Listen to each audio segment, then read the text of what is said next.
Habíamos visto entonces en la clase anterior algunas consideraciones sobre la imagen del ser humano y con con esta lectura antropológica vamos a tratar de enlazar el derecho con nuestra condición humana a fin de que se pueda entender o que aparezca claro y se fundamente el punto de partida que era el enlace y la relación entre la imagen del hombre y cualquier propuesta, sistema o subsistema que se realizase. Vamos a ver, vamos a tratar de ver ahora cómo, en principio, cómo, despreocupándonos de la definición o de lo que fuese una conceptualización del derecho que va a venir después, y ya que tiene que ver con la condición humana, vamos a tratar de ubicarlo o ver qué tipos de vínculos se pueden producir o se producen en cualquier sociedad y si es que podemos atribuirle a algunos de sus vínculos una relación específica, estrecha o directa con el derecho. Si todos guardan con el derecho la misma relación, si hay algunos órdenes sociales que dificultarían la presencia del derecho o si otros son más propicios para el derecho. En este tema está un error o una de las confusiones más grandes a nivel teórico, y en este caso a nivel teórico jurídico, y vamos a tratar de explicarla y además de desentrañarla para no caer en ella, que es la confusión, como les dije en algún momento, entre dos órdenes sociales como son el poder y el derecho. Pero esta cuestión, para entender al derecho, vamos a hablar de vínculos y marcar algo que tal vez pasó un poco desapercibido, o a lo mejor no, yo no hice una referencia muy inmediata, tal vez implícita, pero que conviene marcarla ahora, y que es um, que al hablar de persona, la tendencia que tenemos todos los seres humanos a realizarnos como persona, va unido a una nota del hombre que es la de el ser haciéndose, ¿no? Y no la marcamos, creo que no la tematicé explícitamente, la di por supuesta, pero me parece que hay que remarcarla, hay que recuperarla y tenerla presente. Nosotros los seres humanos somos seres haciéndonos. Esto implica que no somos seres conclusos, a diferencia de lecturas clásicas sobre el hombre. Por ejemplo, la filosofía antigua, la filosofía clásica, se manejaba con las categorías de potencia y acto, para explicar incluso la propia condición del hombre. ¿Qué significa potencia y acto?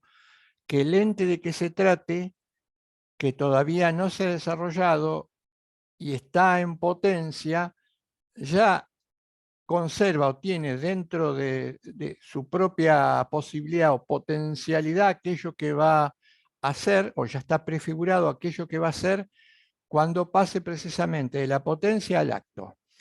Vamos a poner un ejemplo sencillísimo. Si nosotros tuviéramos una semilla y después tuviésemos un rosal y la semilla eh, abonada y cultivada nos diese un rosal, nosotros al interior de la semilla ya tenemos o ya sabemos qué es lo que se va a producir cuando la semilla se riegue, se cuide, se abone, le dé el sol, etcétera, etcétera. Sabemos que la imagen del rosal que tenemos al lado ya está contenido en esa semilla. No hay novedad alguna, no hay posibilidad de que surja otra cosa, no hay posibilidad de cambio.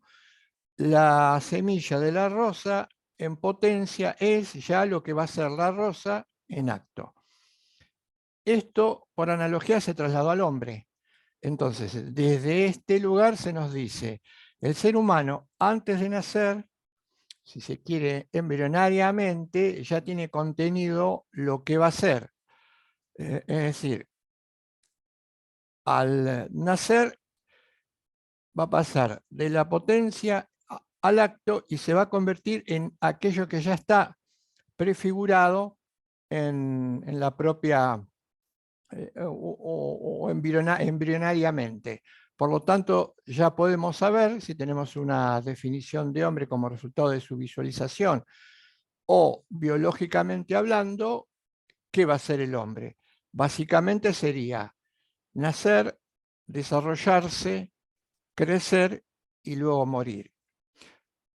Si le damos una lectura un poco más profunda, esta tesis nos dirá: no hay manera de modificar lo que el ser humano va a ser.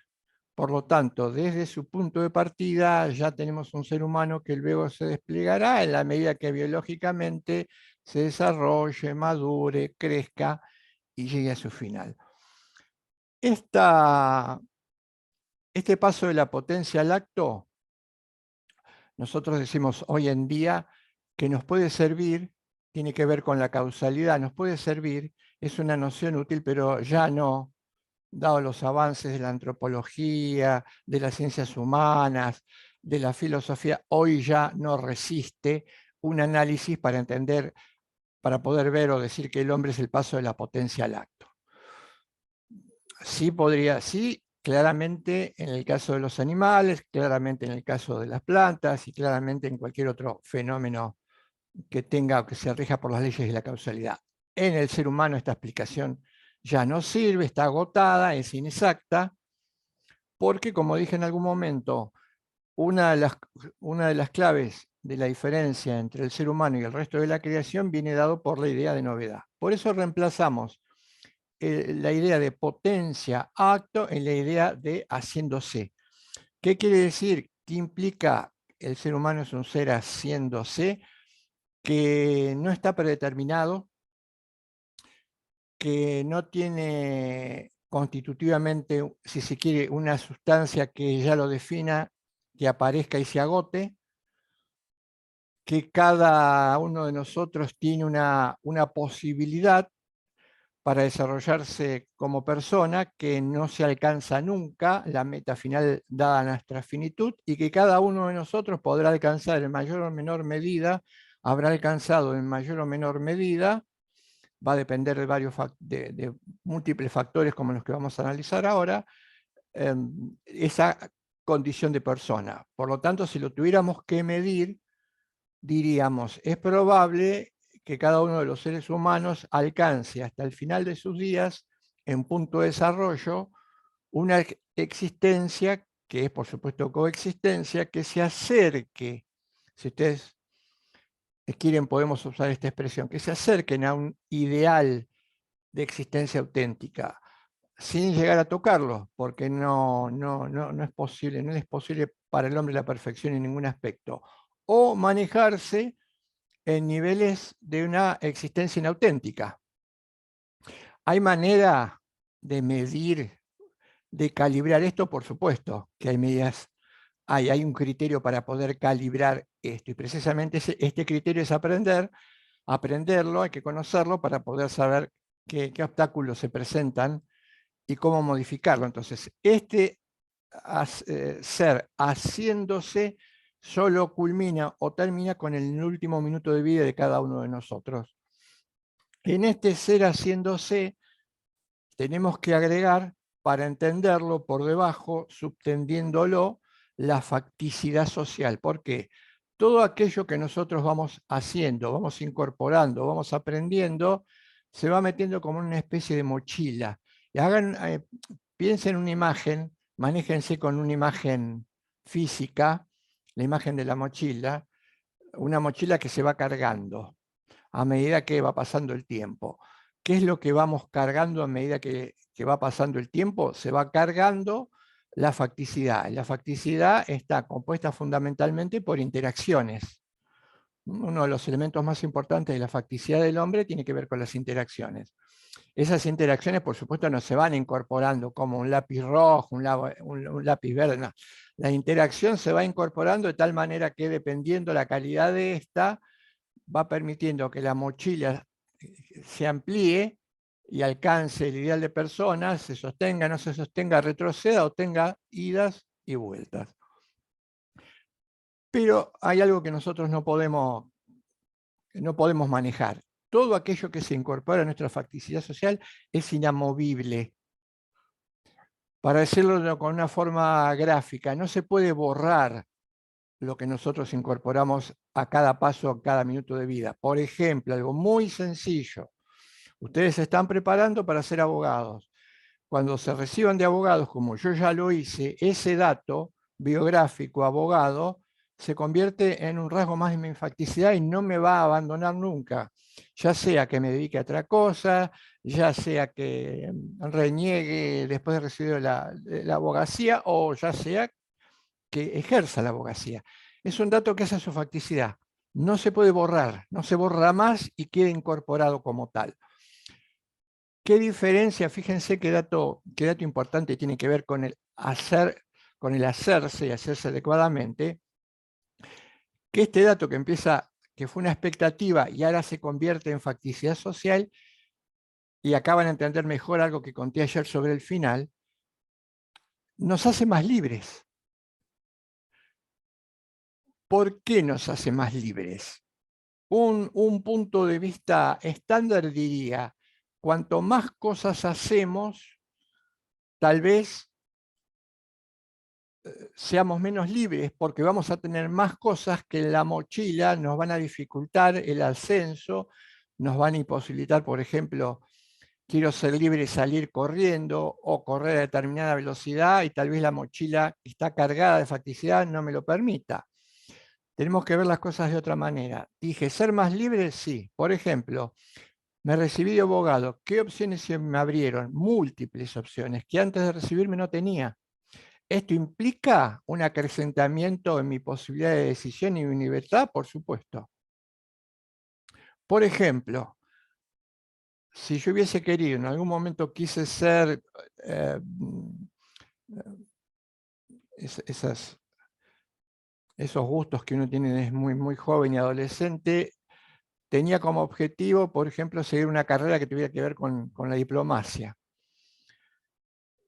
Pero necesitaba algo.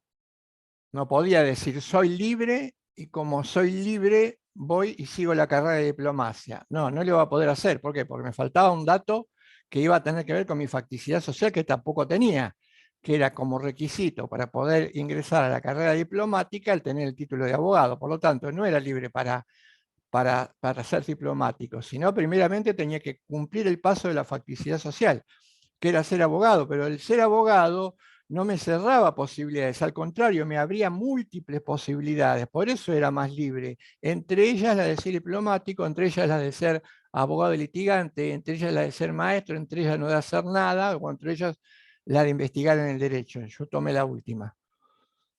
Pero esto implica más libertad. Esto es lo que quiero que entiendan, que es clave. A mayor facticidad social, más posibilidades de libertad. Es al contrario, es al revés de lo que se piensa habitualmente. Porque la facticidad social es la que me abre las posibilidades. Fíjense en el mismo ejemplo y cerrándolo y yendo para atrás. ¿Qué requería la facticidad social de abogado si yo quería ser abogado y además quería ser diplomático? El título secundario, si no hubiera tenido el título secundario, esa facticidad social, más allá de lo que uno y cierto humanamente puede haber renegado cuando estaba en la secundaria, no hubiese podido optar por ser abogado, hubiese sido, piensa en esto, sos libre de hacer lo que quieras, no te dejes condicionar, haz lo que quieras, haz tu vida lo que vos gustes. Es más, no hagas nada, que vas a ser más libre. Fíjense si yo hubiese querido ser abogado, ¿hubiese podido ser abogado sin tener título secundario? ¿Hubiese sido tan libre?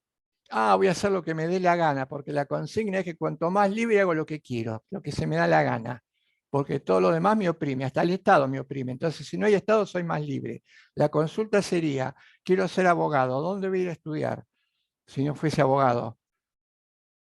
A estructuras. Sí, pero hay estructuras privadas, sí, pero las estructuras privadas que podrían, primero, formarme como título secundario tendrían que tener un aval para título universitario del propio Estado. Entonces, esa pavada de que soy más libre si no hay Estado, no podríamos hacer nada sin Estado. Además, sería como una especie, como algo idílico, ¿no? esa mezcla de ideas para entender al hombre, por ejemplo, o sea, narcoliberales, es una cosa idílica, es como La Isla, la película La Isla de la Fantasía, o como Robinson Crusoe, o como un topos uranos de Platón. No podemos hacer nada si no tenemos facticidad social. Cuanto más facticidad social, más posibilidades de libertad tenemos. Eso sí, a veces la facticidad social puede ser opresiva y entonces dificultarnos nuestras decisiones. Pero eso es una cuestión diferente. Es una cuestión diferente. ¿Mm? Sin facticidad no hay posibilidad y no hay libertad. Pero a veces la facticidad está mal hecha. Por lo tanto puede oprimir, pero también la podemos modificar.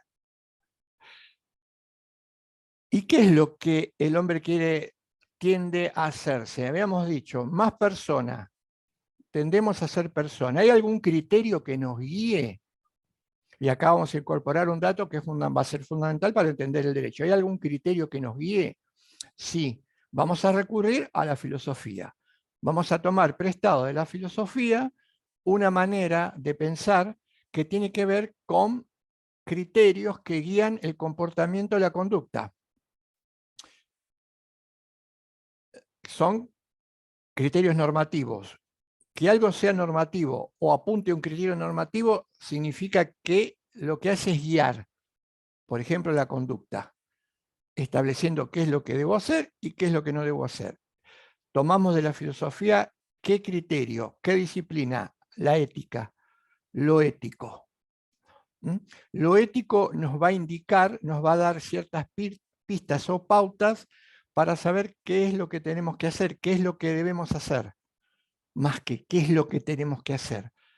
Lo que hagamos, si lo queremos hacer bien, tenemos determinado criterio. Si no lo queremos hacer bien o lo queremos hacer como nos venga en gana y no le prestamos atención a estos criterios éticos, lo podemos hacer, seguramente lo vamos a hacer mal. La ética es fundamental. Pero la ética, la ley ética está contenido en el propio sujeto. Solamente voy a conceptualizarlo, después por ahí seguramente lo trabajemos con un poquito más de profundidad. ¿Dónde que uno podría preguntarse, me podría preguntar, profesor, ¿dónde tenemos que ir a buscar a la ley ética? ¿Qué lugar? ¿Dónde? ¿En algún libro, en algún texto, en alguna tabla? ¿Dónde? No. La ley ética la tenemos que buscar en nosotros mismos. ¿Cómo sería esto? Simplemente un adelanto. ¿Cómo sería esto? La ley ética que todos compartimos por ser todos seres humanos. No podría dar opinión alguna si alguien me dijese en otra galaxia, en otro lugar del planeta hay símiles. Bueno, no los conozco, no fui, no los vemos. Estoy hablando de lo que hay acá, de lo único que tenemos para pensar, que somos los seres humanos. La ley ética es común a la especie humana. Y esta ley ética, ¿saben dónde está prefigurada? En la esencia de la condición humana. Y precisamente es nuestra esencia lo que nos va a guiar al momento de hacernos cuando ingresemos al mundo. Nosotros tenemos que desarrollarnos en el mundo. Pasamos o estamos dotados de una esencia que tenemos que llevar a la realidad. ¿De qué manera? Coexistiendo, existiendo, coexistiendo. ¿Qué nos marca? ¿Quién nos marca el camino? ¿Cómo coexistir? ¿Cuál es la forma más adecuada para coexistir? La ley ética. Dice Kant en un trabajo que se llama La crítica hacia el hombre. Él dice, todos los seres humanos somos portadores de una ley que nos dice cómo debemos ser cada uno de nosotros, cómo deben ser los demás y cómo debe ser el mundo humanizado si es que queremos permanecer, desarrollarnos, madurar y crecer en él. Todos somos portadores. Juan usa una imagen plástica. Él dice, somos portadores de una luz. Somos portadores de una luz. que nos indica o nos dice cómo tenemos que ser, cómo deben ser los demás, por supuesto, en la interacción con los otros, no por separado, y cómo debe ser el mundo si lo que queremos es un mundo que tienda a humanizarse. Entonces, este ser haciéndose o ser deshaciéndose en nuestra vida, en nuestra existencia, en nuestra coexistencia es constante, es permanente. Nos ayudamos de un criterio, de criterios que nos suministra la ley ética, por eso tiene condición normativa, y también, y en segundo lugar, y vamos adelantándolo, y en segundo lugar, también va a haber otro criterio ético o normativo que nos va a ayudar en esta tarea de realizarnos. Jerárquicamente, en orden de importancia, menor que lo ético, que va a ser el derecho. Hay órdenes, ¿cuáles son los órdenes? Si ustedes consultan cualquier libro, más allá de diferentes puntos de vista que hablan sobre el ser humano, van a ver que en todos ellos tiene que haber alguna referencia a que el ser humano se guía por criterios normativos. Estos criterios normativos, como les dije hoy, tienen que ver con qué es lo que debe hacerse. ¿Cuáles son los dos criterios normativos fundamentales que engloban la existencia humana? El orden de lo moral y el orden del derecho. Pero no como cosas separadas, no como cosas separadas, como se planteó habitualmente, separadas al punto de que no pueden combinarse o al punto de que están separadas cada uno por su lado. Yo voy a intentar explicarles y justificar que el orden moral como el orden jurídico están en una relación de dependencia, de continuidad, o si se quiere, y ya podemos ir imaginándoslo, pensemos un dibujo como aquellos dibujos que nos hacían cuando estudiábamos matemática en el secundario, de conjunto, ¿no? La imagen del conjunto, tengo una muy... tengo alguna imagen grabada, la teoría de los conjuntos creo que era, y donde estaba el círculo mayor, es lo moral. A su vez, un círculo que estaría por afuera, que es el hombre, por supuesto, ¿no? Un círculo mayor que lo moral. Y dentro de ese círculo mayor, como una especie de globito, de globo o de redondelito, donde estaría el derecho. Después vamos a justificar esto.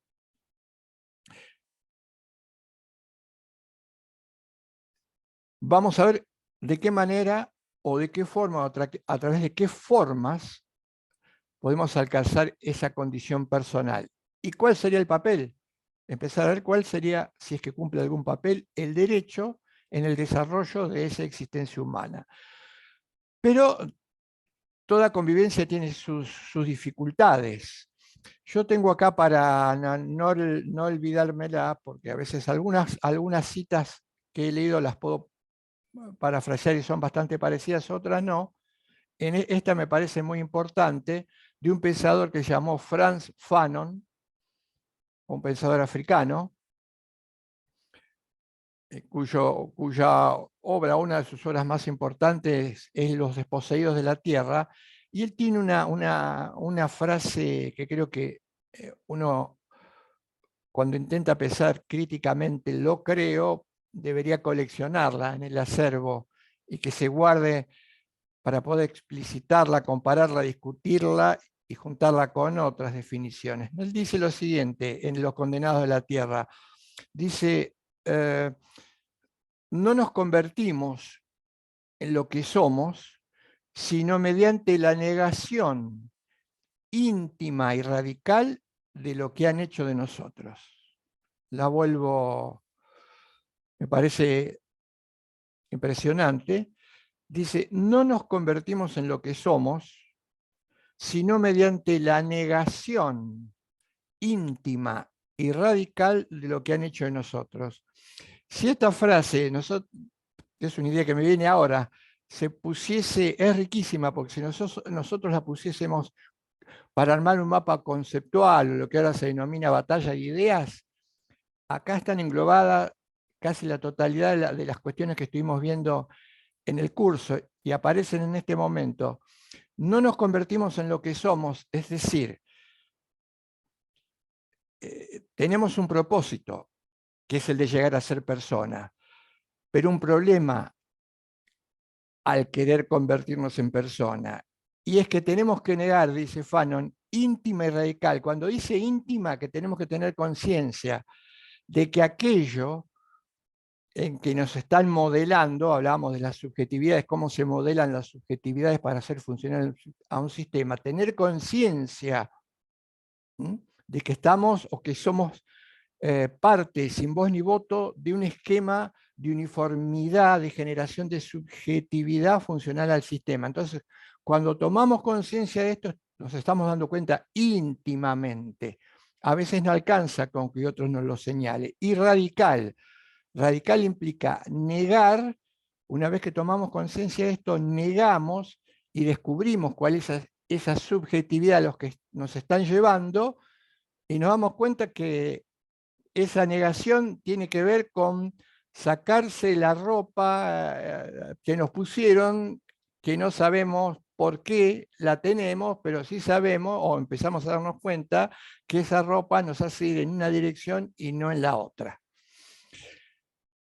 Es una dificultad importante, pero es un punto de vista crítico y un punto de partida excepcional para pensar y ya, porque de lo que se trata es empezar a elaborar el derecho adecuadamente. Y la única manera de empezar a hacer el derecho adecuadamente es precisamente no seguir haciéndolo conforme nos dijeron o nos formatearon para que lo hagamos, que sería funcional al sistema, sino hacerlo de la manera en como nos merecemos. Y para esto es entender, comprender bien a qué apuntamos y qué somos.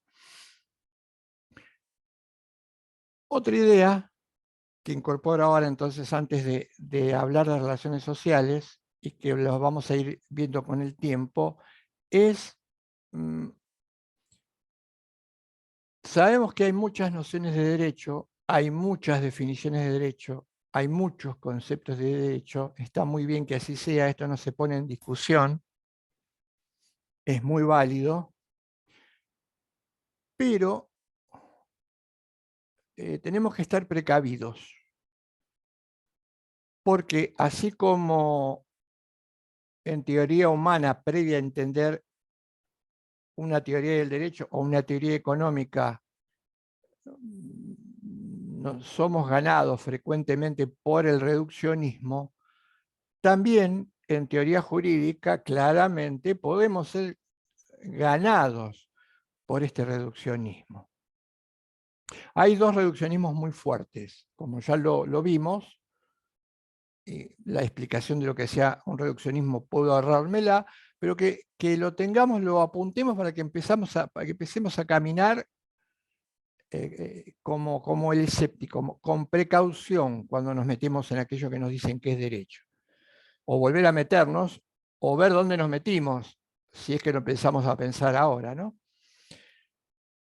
Y es el primero, el reduccionismo que identifica el derecho con la ley. Este es el más habitual, el más frecuente, el más fuerte, el más difícil de disolver, y en algún momento, más que un reduccionismo, era un punto de partida. Hoy hay discusiones al respecto, pero está todavía, como dije en algún momento, está todavía muy, muy metido en los mecanismos conceptuales que nosotros ponemos en juego cuando se nos pide expresarnos sobre el derecho. Identificar derecho con ley, a tal punto que, si yo lo tuviera que dibujar, pondría derecho, dos guiones, ley, pero borrar luego, ir hacia atrás, cruzar los guiones y que el término derecho desaparezca. En la teoría estándar, en la literatura jurídica dominante, el término derecho tiende a no usarse y muchas veces es reemplazado cómodamente o con comodidad por el término ley. Hay un segundo reduccionismo, lo voy a mencionar simplemente, que es entender todo aquello que tenga que ver con el derecho exclusivamente como sinónimo, este es muy actual desde otro lugar, como sinónimo de conflicto, de resolución de conflicto y de juicio. Este es desgajando el significado más profundo del derecho o desmembrándolo. no estoy diciendo que la ley no sea parte del fenómeno jurídico. No estoy diciendo eso. Tampoco estoy diciendo que la resolución de conflictos no sea parte del universo de lo jurídico. Estoy diciendo otra cosa. Estoy diciendo que erramos completamente si identificamos y suponemos que el universo de lo jurídico es exclusivamente la ley, como de hecho ha ocurrido y ocurre, y erramos también completamente cuando desgajamos el significado más profundo del derecho y lo convertimos exclusivamente en un mecanismo para resolver conflictos. También erramos totalmente. Vamos a ver cómo articulamos estas dos lecturas o estas perspectivas. No se olviden tampoco que este error no es un error no forzado, es un error forzado, porque precisamente para evitar que nosotros comprendamos adecuadamente el significado de derecho, es que se nos bombardea permanentemente al formarnos explícitamente o implícitamente con estas dos ideas. Entonces no es un error no forzado, es un error forzado. Si yo aprendo y a mí me bombardean constantemente, expreso implícitamente con la idea de que el derecho es la ley y que el derecho es exclusivamente la resolución de conflictos o de peleas, tenemos, por ahí se acuerdan ustedes, si leyeron el texto del origen del derecho, cuando Negri dice, hay dos maneras, cuando uno se pregunta, ¿el derecho tiene que verse como un fenómeno positivo o como un fenómeno negativo? Y él dice, hay dos lecturas que explican al derecho y lo ven de una manera negativa. Una era la de Marx, que consideraba al derecho como una superestructura, y la otra era la teoría kelseniana. ¿Por qué la teoría kelseniana? Pues la teoría kelseniana veía al derecho exclusivamente como sucedáneo de un conflicto, o que el derecho se cumplía, dicho de otra forma, también interesante, el derecho se cumple o llega a su paroxismo, diríamos, cuando el conflicto se produce.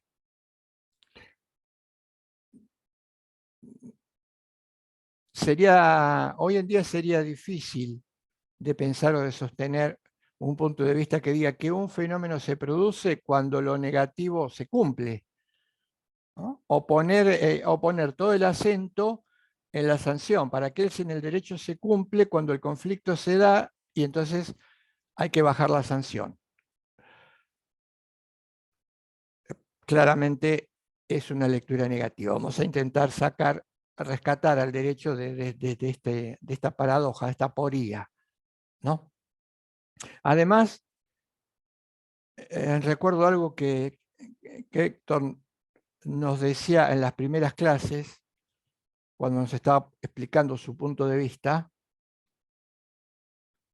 y él nos decía, él nos decía, traten de pensar esto, traten de pensar que alguien se quisiera acercar o definir a la medicina, o alguien que quisiese ser médico, y entusiasmado por ser médico y estudiar medicina, se le dijese esto, se encarase a la medicina desde algo que la medicina no podía resolver. Él decía, supónganse que alguien encara la medicina para explicarles lo que es la medicina, diciéndole que hay algo que la medicina no puede resolver, y que es el cáncer. En ese momento había muchísimas más dificultades para resolver el cáncer que no se resolvieron que hoy. O sea, ¿no resulta algo extraño? Él nos decía, había que pensarlo, en ese momento me resultaba difícil a mí. ¿No es algo extraño explicar un fenómeno cultural haciendo hincapié en aquel dato que ese fenómeno cultural no puede resolver, olvidándonos de todo lo demás que resuelve? Y entonces uno lo trasladaba. Claro, se refería al conflicto. El conflicto es ineliminable, es graduable, pero ineliminable. Ahora, hacer foco en el conflicto que no puede desaparecer para contar al derecho, como en la medicina hagamos foco en el cáncer para intentar comprender los demás. Entonces, ojo con los reduccionismos y además entendamos esto. Lo voy a explicar, el ejemplo que voy a dar es de nuestra propia existencia. Supongamos que alguien Supongamos que quisiésemos investigar sobre nosotros mismos, sobre nuestra condición humana. O alguien me dijese, no me podés estudiar o tomarme como objeto de estudio el estilo clásico de la ciencia para determinar qué sea la condición humana. Y yo hiciese lo siguiente, le prestase atención a algunas cosas que hace cotidianamente esta persona, con tal, vamos a meterle un poquito de sal al ejemplo, con tal mala suerte que a lo mejor lo que yo observase como comportamiento, fuesen comportamientos negativos.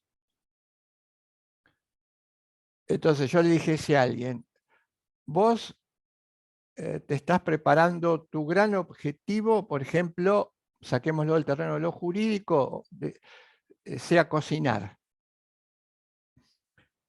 Pero yo he visto en estos 2 días que te estoy observando en la cocina que no lavas adecuadamente las verduras, salás con exceso, no limpias los utensilios o bien trabajás sobre la carne sin ponerte guantes. Eso que percibí en un rato, en 2 días que estuve viendo lo que hacía.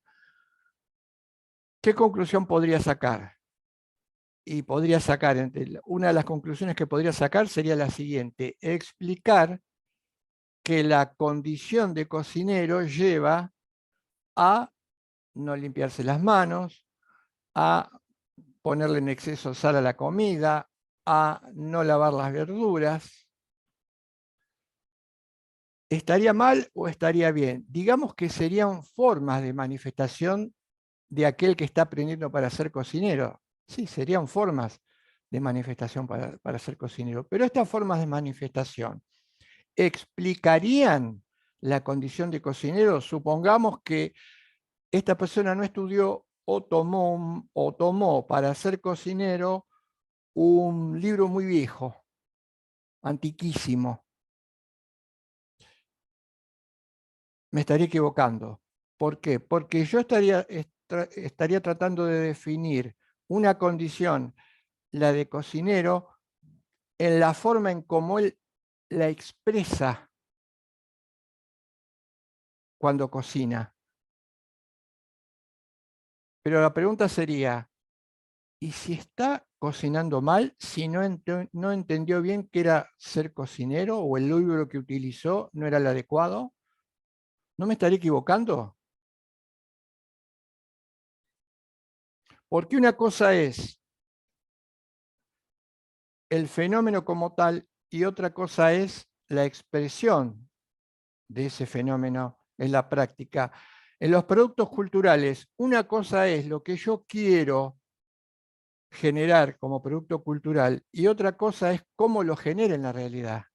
¿Quién dijo que los productos culturales se generan automáticamente en la realidad de una manera correcta? ¿Quién dijo que los productos culturales no pueden, o quién niega que los productos culturales no pueden hacerse bien o mal? Y eso va a depender de otros factores. Pero yo no puedo confundir las maneras de expresar ese producto cultural con el producto cultural mismo. Piensen en una traducción, piensen en un texto. El derecho sería un texto de inglés, ustedes son traductores y tienen que traducir del inglés al castellano. El texto en inglés tiene toda la riqueza de la lengua escrita en esa lengua, pero yo tengo un trabajo y una dificultad que es trasladar ese texto en una lengua diferente a mi lengua. Con lo cual tengo que ser muy preciso, muy cuidadoso, porque ¿qué puede pasar cuando yo traduzca? Más allá de la formación, y este es como una especie de residuo que nunca se va a poder eliminar. ¿Qué podría pasar? Podría pasar que traduzca mal. Los motivos, las causas, podemos por el momento dejarlas en suspenso. De hecho, esto ocurre. Hay muchas traducciones que se hacen mal, aún con la mejor buena voluntad del que las hace. ¿Por qué? Porque a veces es muy difícil, muy complicado capturar el sentido final, el significado de un término que está en un lenguaje, en una cultura diferente. Podremos acercarnos, pero siempre va a haber cierto margen de error. Podemos acercarnos, nunca lo vamos a poder traducir completamente o totalmente. Y esto tal vez no nos importe. Un buen grado de traducción, no perfecto. Lo que nos tiene que importar es que a lo mejor la traducción que hagamos tenga un gran margen de error, sea muy equivocada. ¿Y quién se puede dar cuenta? Por ejemplo, yo que no conozco el inglés, ¿me voy a dar cuenta que ese libro traducido está mal traducido? No, yo voy a leer lo que ese libro me diga y voy a suponer que lo que escribió ese autor inglés es lo que yo estoy leyendo en castellano. Entonces, muy pocas posibilidades de hacerle un texto, una crítica a esa traducción. Salvo, por supuesto, a veces puede ocurrir, salvo que el desajuste entre lo que está contando, por ejemplo, si está hablando del hombre, en la traducción, por más que sea inglés, tiene que tener algunos puntos de contacto de lo que yo puedo entender por naturaleza humana, salvo que el desfasaje sea total, entonces ya empiecen a generarse en mí cierta duda. Pero, ¿qué pasaría con los otros traductores? ¿Estaría la solución en los otros traductores?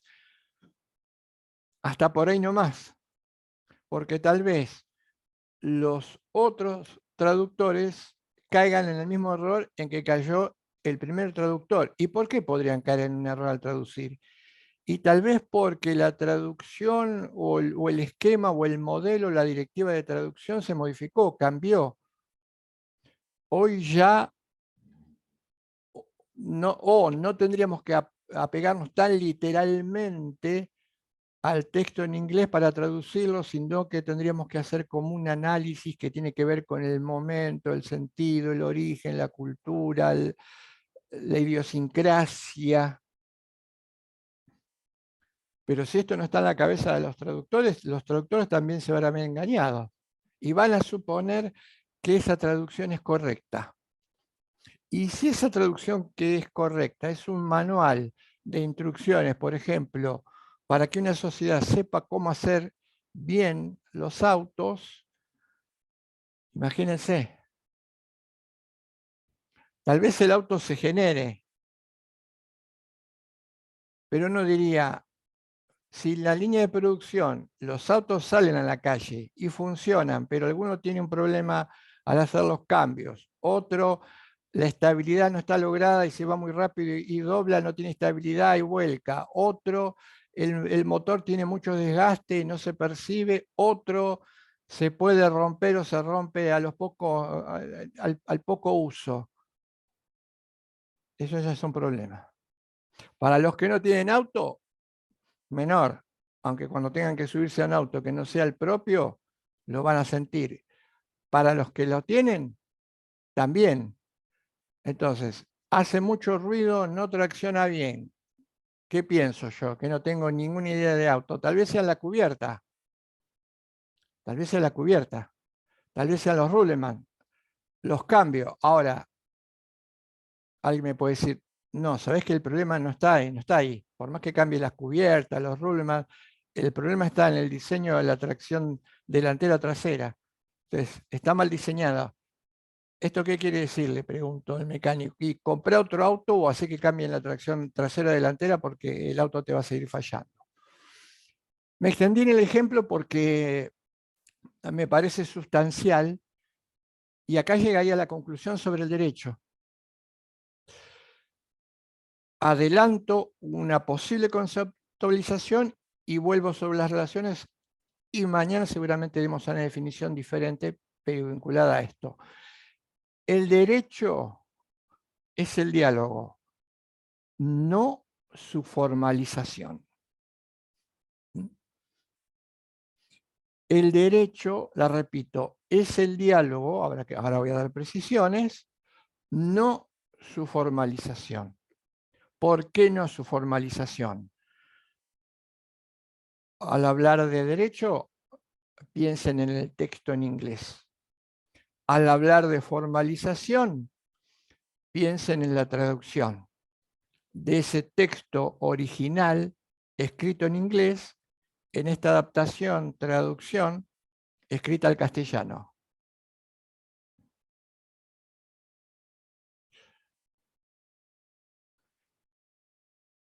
La idea original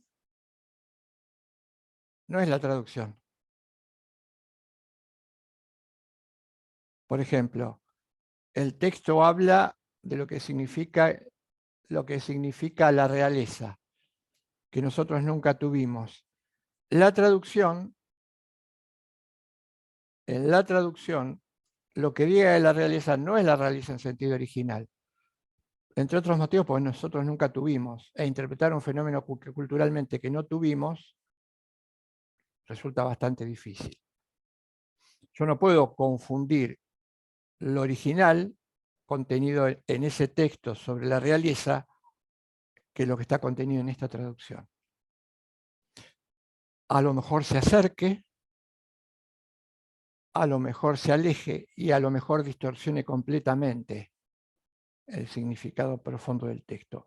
Si me entienden, si me van entendiendo, me van comprendiendo, vamos a poder entender lo que sí, vamos a poder destrabar el problema fundamental. ¿Mm? Y además otra cosa, yo hablé de derecho con mayúsculas. No estoy hablando de ley, no estoy hablando de sistema vigente, no estoy hablando de ordenamiento jurídico, estoy hablando, si se quiere, de derecho con mayúsculas. No su formalización. Y en su formalización aparece todo lo que ustedes ya conocen. ¿Cómo se formaliza el derecho? Leyes, tratados, convenciones, códigos, artículos, contratos, sentencias, normas.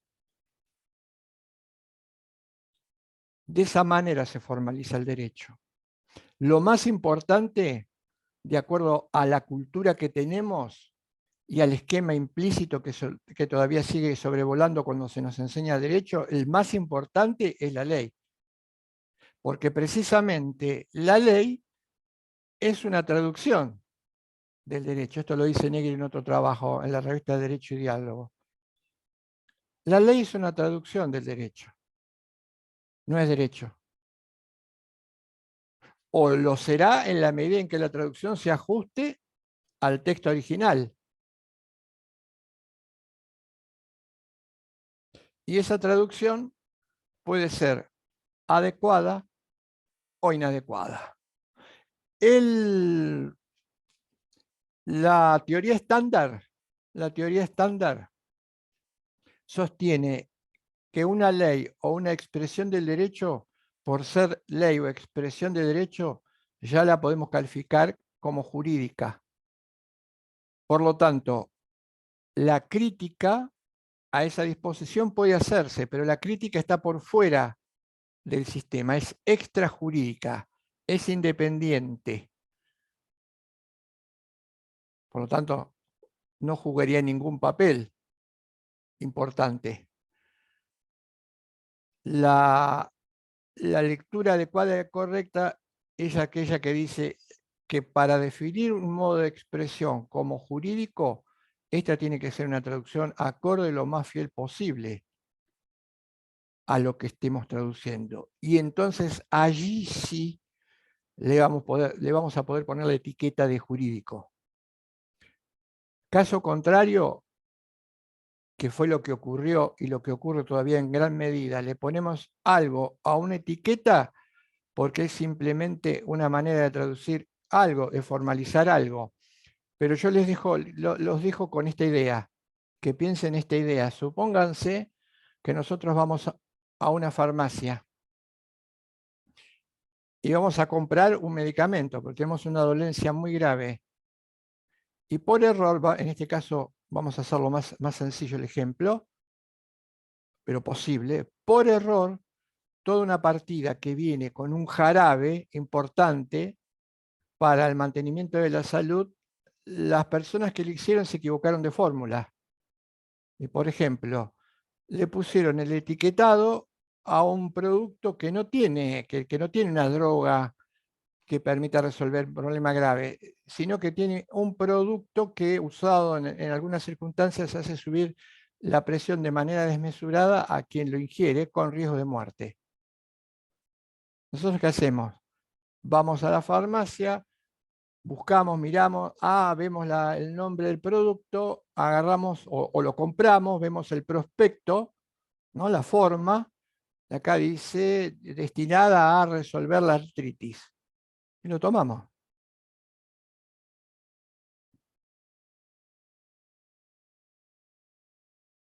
Y puede producir lo que puede producir.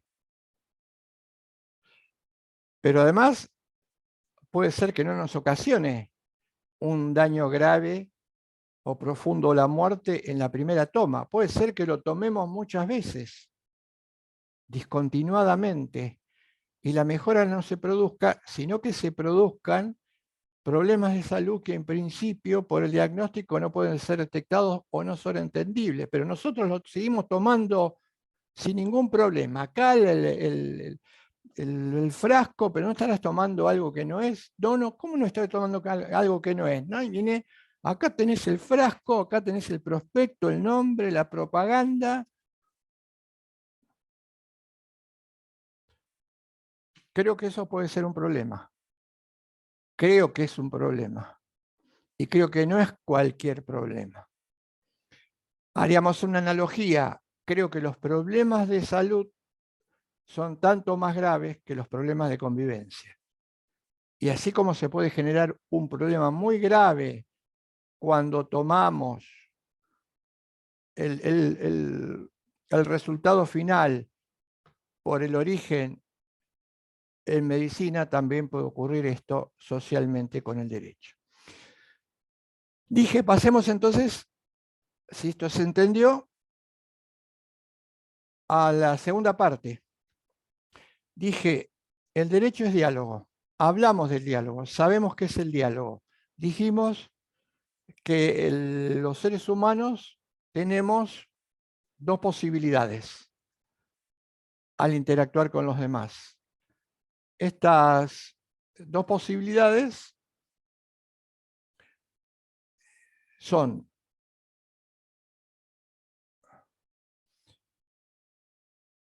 no, pensé que no estaba grabando. Estas dos posibilidades son tener una actitud de apertura o tener una actitud de cierre. Estas dos posibilidades se manifiestan en nuestra existencia, en nuestra práctica cotidiana. Son parte de la condición del hombre. Sin embargo, las dos no definen lo que sea el hombre.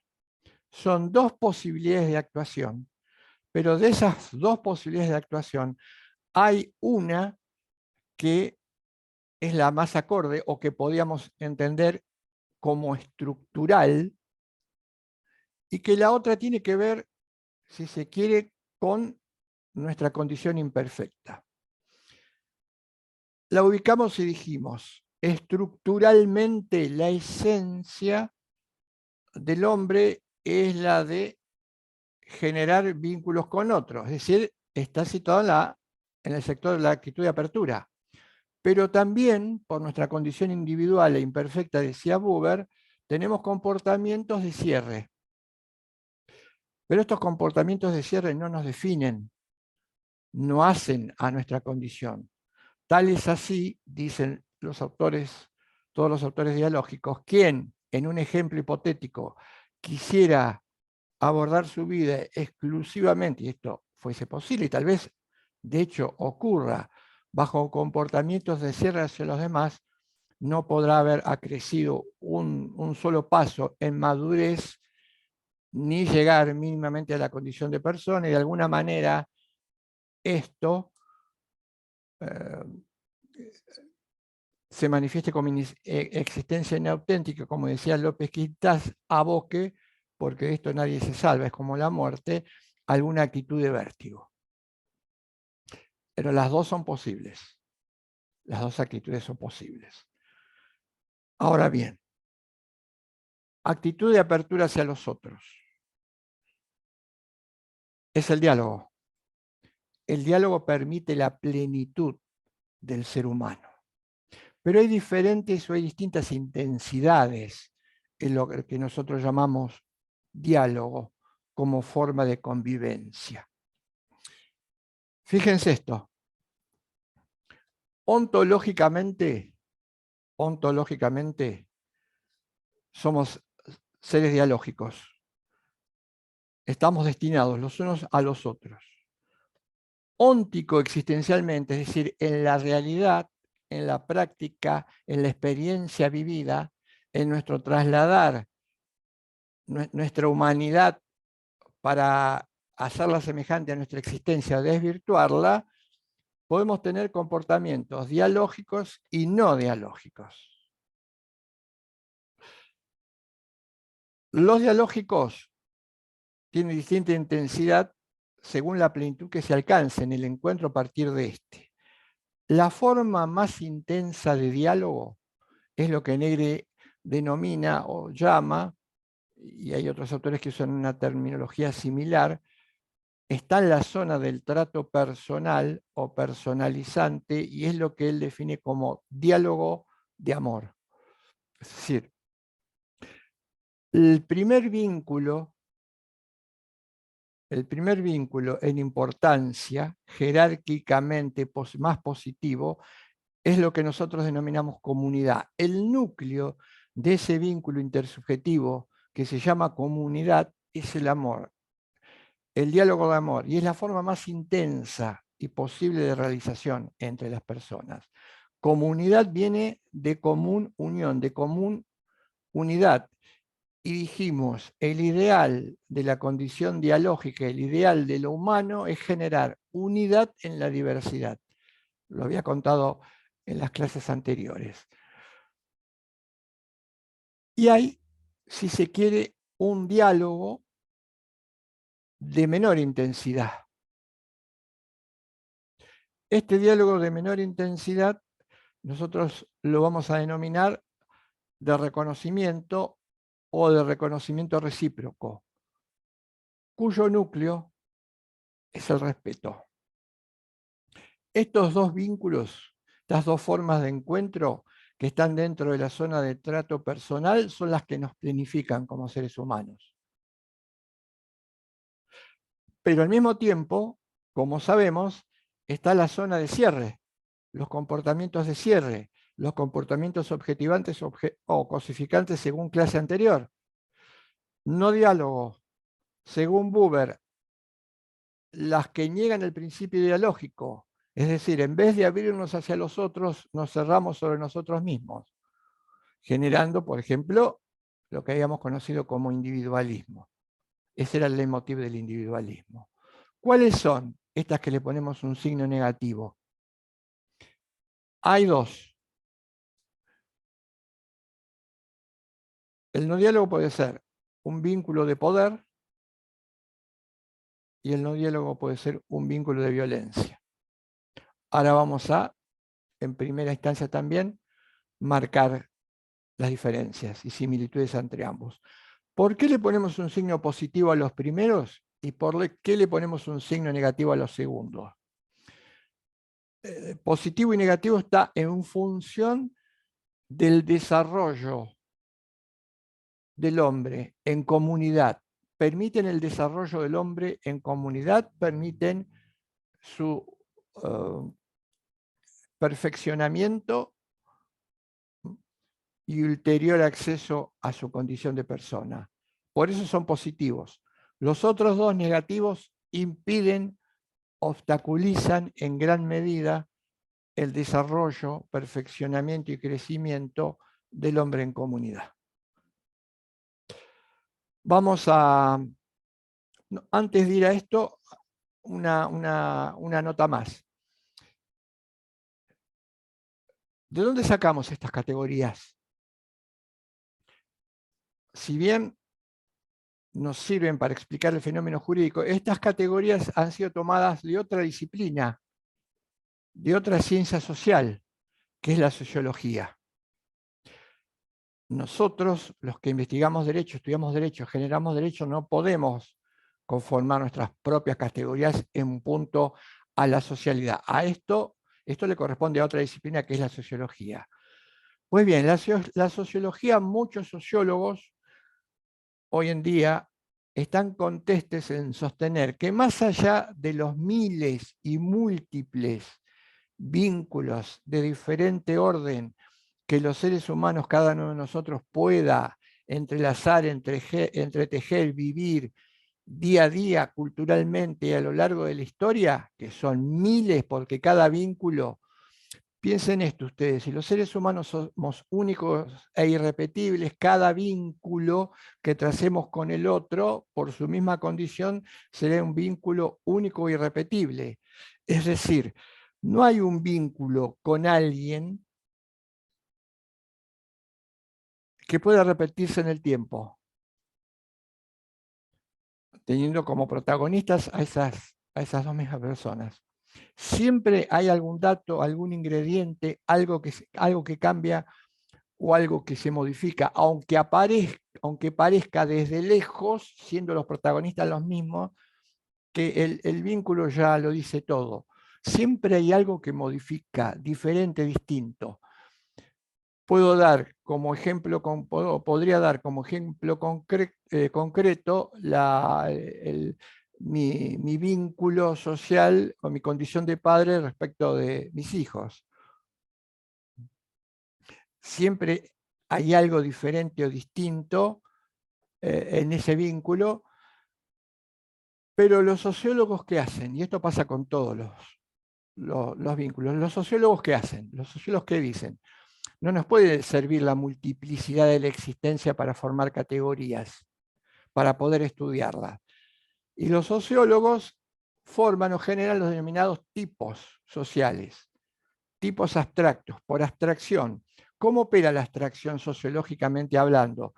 Por ejemplo, un sociólogo analiza una cultura determinada y ve que más allá de que ciertos vínculos, porque son diferentes las personas en las situaciones, nunca son iguales, hay algo en muchos de esos vínculos, algún dato, aunque sea menor, que se repite en ellos. Entonces los sociólogos dicen, este datito que se repite en esos 500 o 1000 comportamientos que tienen más de 10.000 diferencias, hay algo que se repite. ¿Qué hacemos? Lo abstraemos, lo sacamos de los comportamientos concretos, reales y vivientes. Lo abstraemos y en base a eso formamos un concepto. Por ejemplo, fíjate, todas esas personas, si se quiere, se comportan bien los unos con los otros. Pero en este caso, a diferencia de otros, en donde no están nunca juntos, están juntos y se conocen. Entonces, ese dato que yo voy a extraer de aquellas personas que están juntas y se conocen, seguramente sea diferente de aquel que puedo extraer, aún llevándose bien, de aquellas personas que no están juntas y por ende no se conocen, que además va a ser diferente al primero. Entonces generamos estos tipos abstractos. No nos olvidemos nunca que los tipos abstractos simplemente nos pueden orientar. Estos tipos abstractos después en lo concreto, como todo tipo abstracto, aparecen una multiplicidad de caracteres distintos. ¿Cuáles son los tipos abstractos? Los que les acabo de mencionar. Los sociólogos dicen, hay relaciones de comunidad en cualquier sociedad o cultura, relaciones de reconocimiento recíproco en cualquier sociedad o cultura, relaciones de poder y relaciones de violencia. Y en base a esa tipología y abstracción nos marcan sus caracteres. Vamos a la primera, a la más importante, rasgos de la relación de comunidad, cuyo núcleo es el amor. Sobre esto, sobre el amor como núcleo de un vínculo social, nada mejor que apelar a alguien que trabajó muchísimo en este concepto, más allá que lo hicieron filósofos de renombre mundial. Héctor trabajó mucho sobre esta idea por dos cuestiones básicas. Primero, el desprestigio del término, como el desprestigio de otros tantos términos, generado y producido a partir de la modernidad. La descalificación del término amor, la depauperización. Y esta depauperización que se ve en el lenguaje coloquial y cotidiano encierra un fuertísimo reduccionismo que quienes repiten hasta el cansancio este término habitualmente para descalificarlo desconocen. Están presos del reduccionismo. Dice Negri, por otro lado, que se nota una enorme carencia, la ausencia de esta palabra, por ejemplo, en las universidades, sobre todo en las facultades de Derecho y además de otras. Él marca esto, ¿no? Marca un dato interesante, que es cierto, lo corroboro con mi propia experiencia personal. Está ausente, no está presente. Entonces tendríamos que preguntarnos, ¿por qué tendría que estar ausente? Si ustedes me comprenden y me entienden, el día que terminemos el curso se van a dar cuenta de por qué está ausente y por qué tendría que estar presente. Pero tal vez sería más fácil empezar por qué no lo está. Por el uso reductivo. ¿Cómo se usa reductivamente o cómo se reduce a su mínima expresión un término como el amor? Por ejemplo, esto lo ha hecho la modernidad, asociando el término amor en primer lugar con sexualidad, desgajando, como hacen todos los modernos, que dividen y no vuelven a juntar, desgajan la sexualidad del amor.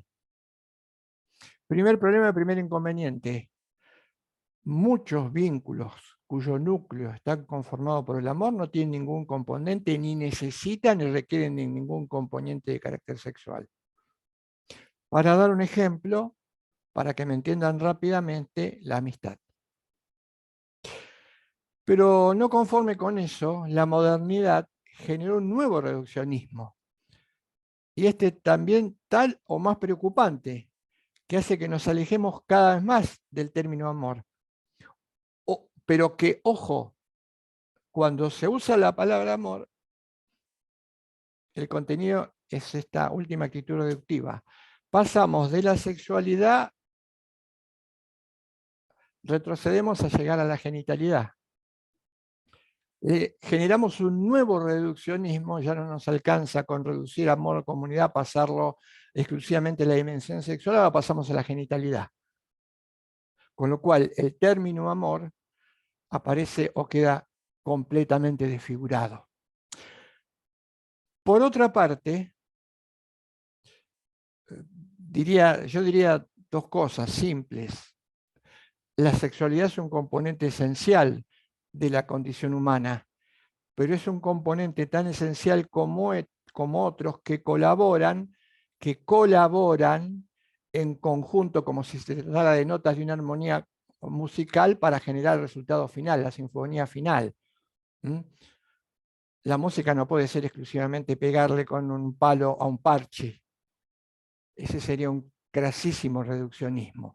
Y además perdería algo esencial, que es la sexualidad está en función de la personalización de las personas que lo viven. Si reducimos, nos quedamos con la sexualidad y luego con la genitalidad, la personalización que tendería a alcanzarse con ese vínculo se pierde o se va a perder. Y se pierde inevitablemente. Generando, por ejemplo, por poner una cuestión, la desnaturalización de la sexualidad como tendiente a la personalización con la figura de uno de los negocios más rentables, precisamente de la modernidad para acá, que es la pornografía. Es un negocio altamente rentable, pero claro, desnaturaliza completamente la posibilidad de que esto genere un vínculo, una personalización. Pero lamentablemente son los resultados de la modernidad, son los horrores de la modernidad al hacer estas dicotomías. Les decía que había otro dato también importante, que tal vez generalmente no tengan argumentos, no hay un argumento, es confundir, como dice Buber, pero puntualmente por esto, pero dice Buber, hay que tener cuidado de no confundir el amor como vínculo del diálogo, ni con la posesión del otro, ni con la absorción del otro, ni con el sentimiento. Dice Buber, cuando dos personas se vinculan amorosamente, por ejemplo, dos amigos, como decía San Agustín, el sentimiento que es probable que esté presente en uno de ellos no es el amor, no es el vínculo. El sentimiento solamente es una señal, y no lo es porque el sentimiento es individual, está metido dentro de mi cabeza. Lo mismo que algunos dirían respecto a lo que podemos llamar enamoramiento. Eso está metido dentro de mi cabeza.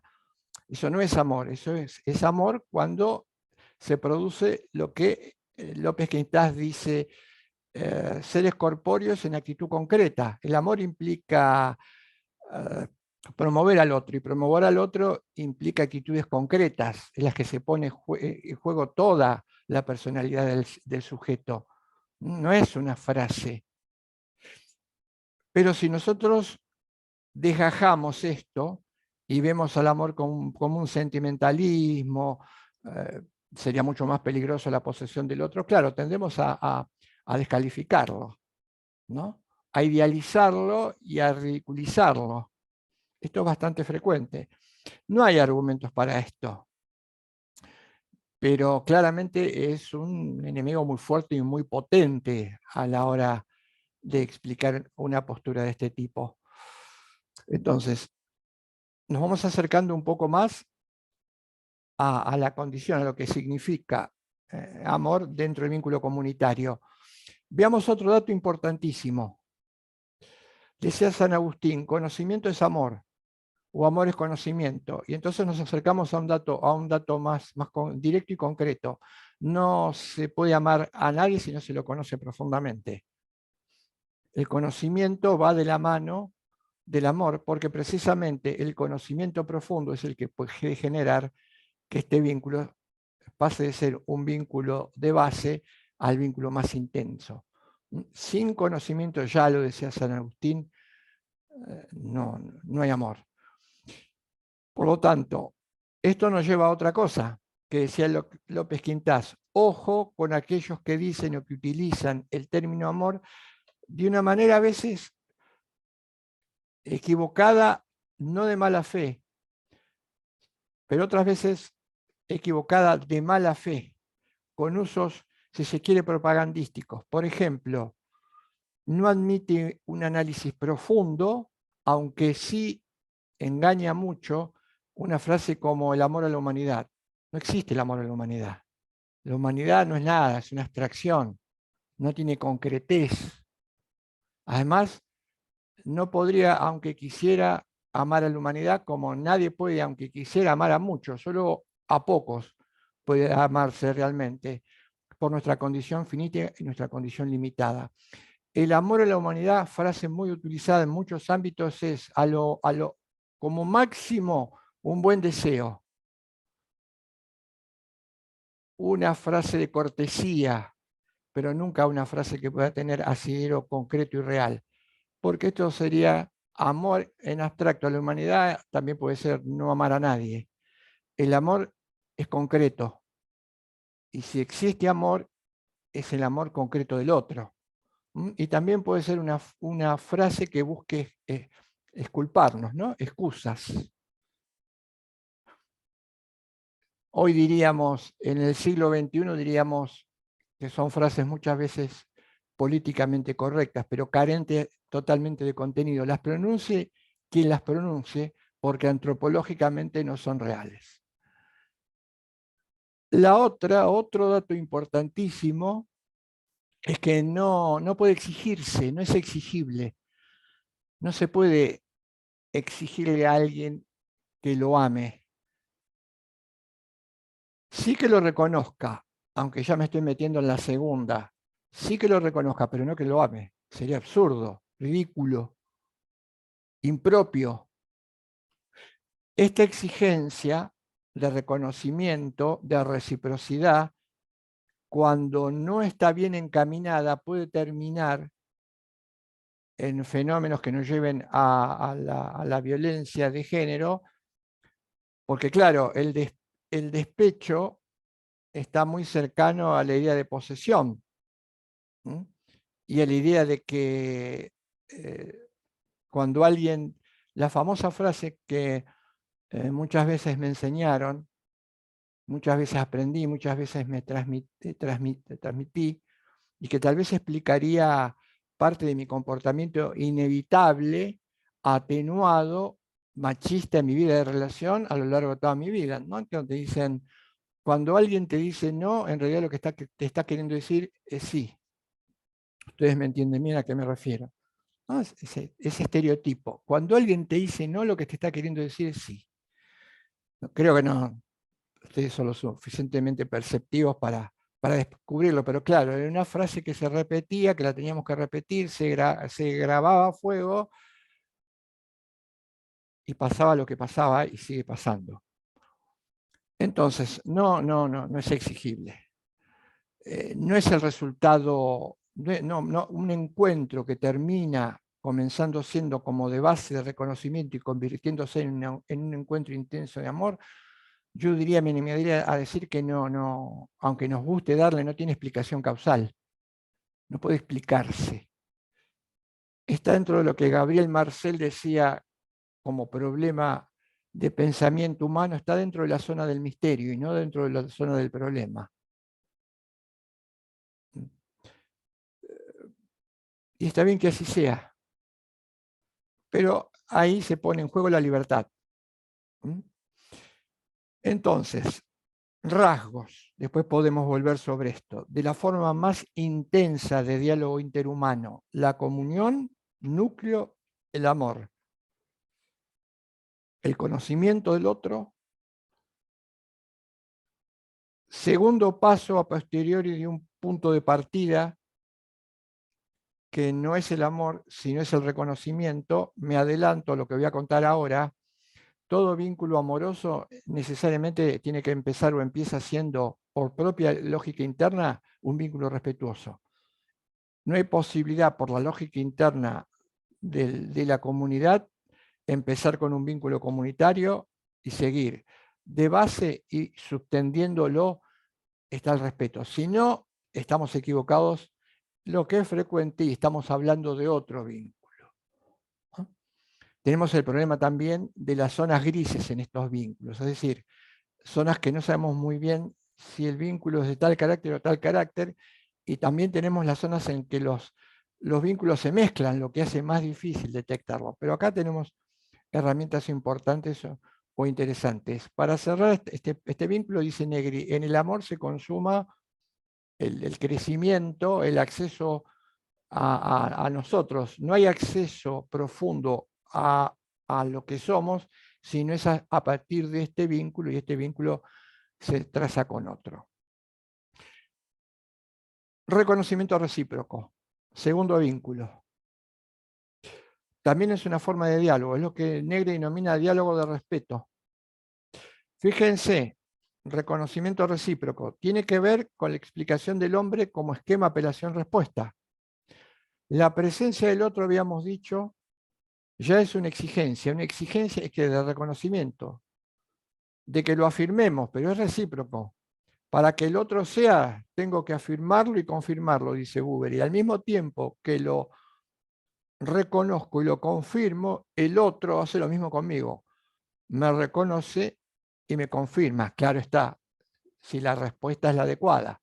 Si la respuesta es de cierre negativa, si el cierre se produce en mí y en el otro, y si habitualmente esto es otro que genera el fracaso en las relaciones humanas. Es muy difícil sostener un intento de reconocimiento cuando el otro se nos cierra. Por más templanza que tengamos y por nuestra propia condición finita, es probable que terminemos cerrándonos nosotros sobre nosotros mismos.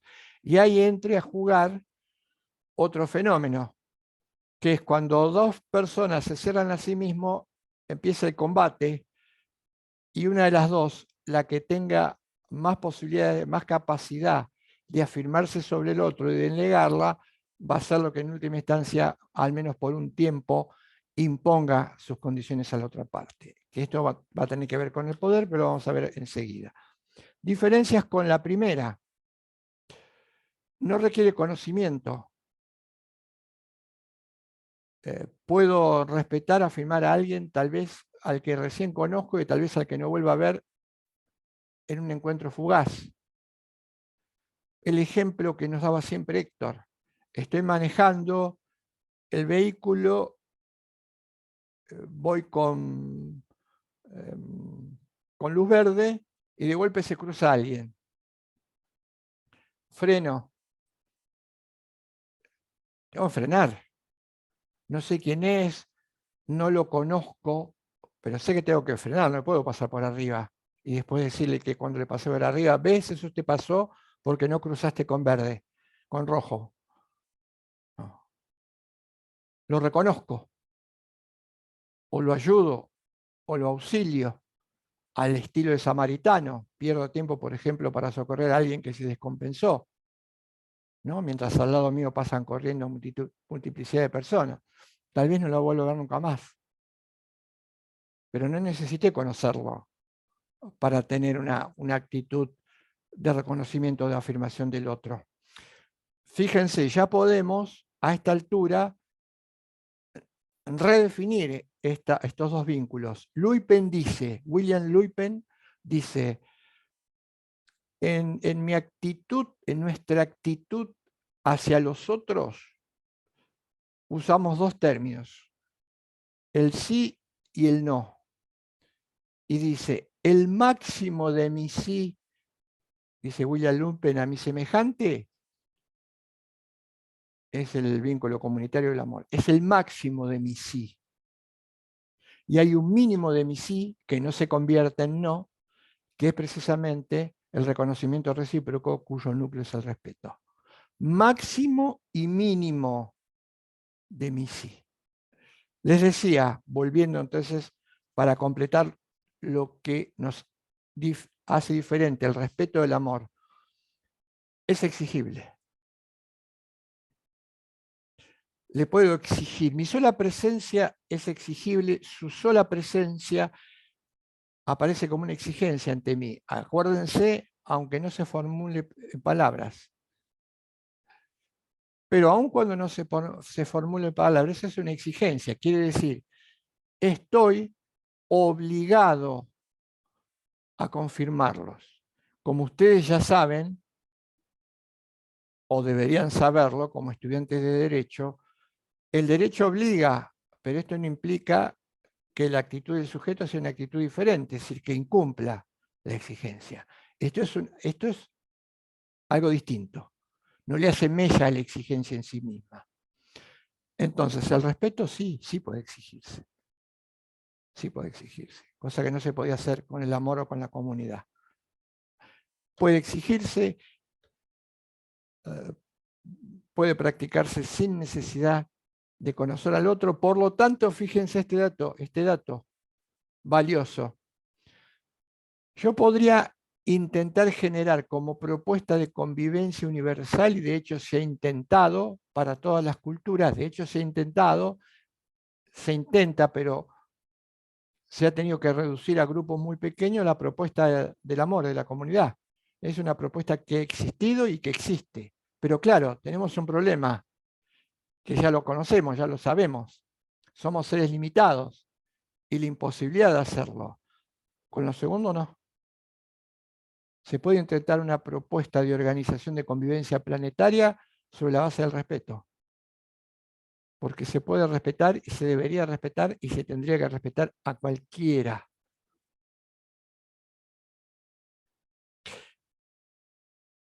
Técnicamente, dice Héctor, técnicamente esta segunda forma de relación o de vinculación social la denominamos derecho. Entonces, primer dato que tenemos que incorporar para no confundirnos de ahora en adelante es lo siguiente. Ojo, ojo, ojo. Porque se nos ha intentado o se ha intentado descalificar en algún tiempo, por supuesto sin buen resultado, propuestas de este tipo diciendo que estamos postulando que el derecho es amor. Primero, habla, y esto en muchos ámbitos, yo tuve ocasiones, y lo percibí, tuve ocasiones de discutirlo académicamente, lo he percibido en diálogos coloquiales, y además lo he visto como operación para descalificar. No voy a ver. Por ejemplo, he visto cómo en algunos lugares, en algunas universidades, este tipo de lectura congregaba a una enorme masividad de estudiantes. Y otro tipo de lectura, de lectura congregaba mínimamente. Y muchas veces se descalificaba esta lectura, lo sé, doy fe de ello, en muchos ámbitos, dentro de la universidad, en alguna universidad, en la calle, académicamente, formando parte de un jurado para designar docentes, que también me tocó ser, y además ciertos prejuicios que uno podía ver cuando, pero esto no sería negativo, cuando esto es cierto, esto no es negativo y es cierto que es posible. Hay un contraste muy fuerte. Cuando el contraste es muy fuerte en algo que uno considera sabido o que se le enseñó de una manera monodireccional y se abre otra apertura, el choque es muy fuerte. Es cierto que el choque es muy fuerte, pero no hay otra manera. Cuando yo egresé de la facultad con una concepción claramente estándar, como ya les conté, y voy a contarles fundamentándolo desde otros ángulos, y fui invitado, yo no lo conocía, a formar parte de la cátedra del doctor Negri, pensando que para enseñar introducción al derecho pensaba que no era algo más que contar la teoría de las normas de Kelsen, el derecho es norma, la coacción, dado A de ser B, no dado A de ser la sanción, el poder explica el derecho, el Estado absorbe al derecho, no tiene autonomía, la justicia es simplemente una especie de grito visceral en el sujeto, pero no es racional. Pensé que iba a mejorar, que íbamos a estudiar mucho teoría de las normas, mucho colisión de las normas, cómo resolver el problema de las normas, la ambigüedad, las normas que se superponen, todo lo que se estudia en teoría del Estado. Y me encontré con una lectura que chocaba desde el primer minuto abiertamente con lo que yo conocía. Claro, el golpe fue fuerte, claramente muy fuerte. Lo primero que yo pensé es, no me pueden estar hablando de derecho. Me están hablando de otra cosa, yo me equivoqué, o a lo mejor lo que están pretendiendo que enseñe es otra cosa y no derecho. Esa fue, y hoy le entiendo, mi primera reacción. Poco a poco, como resultado del intercambio, del choque, de los contraargumentos, poco a poco fui tomando conciencia de algo que mi formación no me había hecho tomar conciencia, de que había aprendido algo equivocadamente con un rótulo que no era derecho y me lo habían enseñado, ustedes pónganle el adjetivo que quieran, de una manera equivocada y que eso no era derecho. Me costó mucho tiempo, pero el resultado final fue adherir a un punto de vista al que pude llegar críticamente hablando y no el que tenía prácticamente sin conocerlo, sin haberlo tamizado críticamente, simplemente porque era el esquema conceptual imperante y dominante en todos los ámbitos de estudio. Estaré eternamente agradecido a este cambio en mi lectura o mi perspectiva. Pero esto marca las dificultades de cuando alguien tiene que romper con un dogma, con una certeza que no es más que eso, que dogma y certeza, pero que mantiene, atesora y abraza como si fuese algo en lo que le va la vida. Les decía entonces, el derecho tiene estas características, estos rasgos. Ahora, hay dos modos de vincularnos que los sociólogos denominan negativos y que son el poder y la violencia.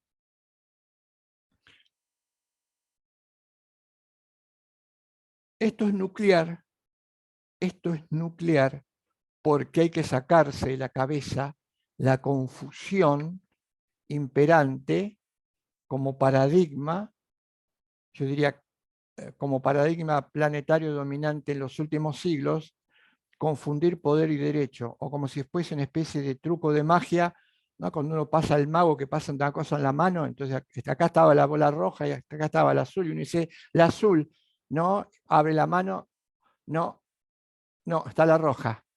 Esa prestidigitación que dice, ah, acá está, ¿qué hay ahí? Poder, no, no, derecho. ¿No? Esa ilusión de confundir el poder con el derecho. No es un problema de inteligencia, como lo aclaro siempre, lo aclaré siempre en mis cursos. No es un problema de más o menos inteligencia. Es un problema de error, de distorsión al momento de acercarse al fenómeno, que ya sabemos en gran medida por qué acontece. Tanto poder como violencia que implican actitudes de cierre impiden, desnaturalizan lo que podemos llamar diálogo. Son comportamientos no dialogales, negativos, entran en la zona de trato cosificante. Veamos el primero, el poder. Para entenderlo, diferenciémoslos con los dos anteriores. ¿Qué es el amor? El amor es, en primera instancia, una negación, comienza siendo una negación, porque quien ha amado, quien ama sabe que el amor en principio todo lo soporta, todo lo admite. En el amor está dada la idea de gratuidad. Gratuidad implica el dar sin pedir nada a cambio. Hoy la idea de gratuidad, claro, en una sociedad como la nuestra, la idea de gratuidad está altísimamente devaluada. Gratuidad implica hacer algo sin esperar nada a cambio. Está un poquito, no, cuesta un poquito porque está un poquito devaluada la idea de gratuidad, pero la gratuidad tiene que ver con el amor, se entrega desinteresada. Si hay un equilibrio en ese vínculo comunitario. Por supuesto, yo no podría estar esperando a mis hijos al final de su desarrollo autónomo con una larga lista de cosas que quisiera que hacen y no están haciendo y decirle, yo hice todo lo que tendría que haber hecho para que ustedes hicieran esto. Creo no serlo así, aunque algunas veces exigimos como proyección nuestra algo que nuestros hijos no hacen. Pero de haberlo hecho así, evidentemente tergiversé y se tergiversó completamente lo que podría ser un vínculo comunitario familiar, aunque no desconozco que esto puede ocurrir. Les decía entonces, en el caso del respeto, me afirmo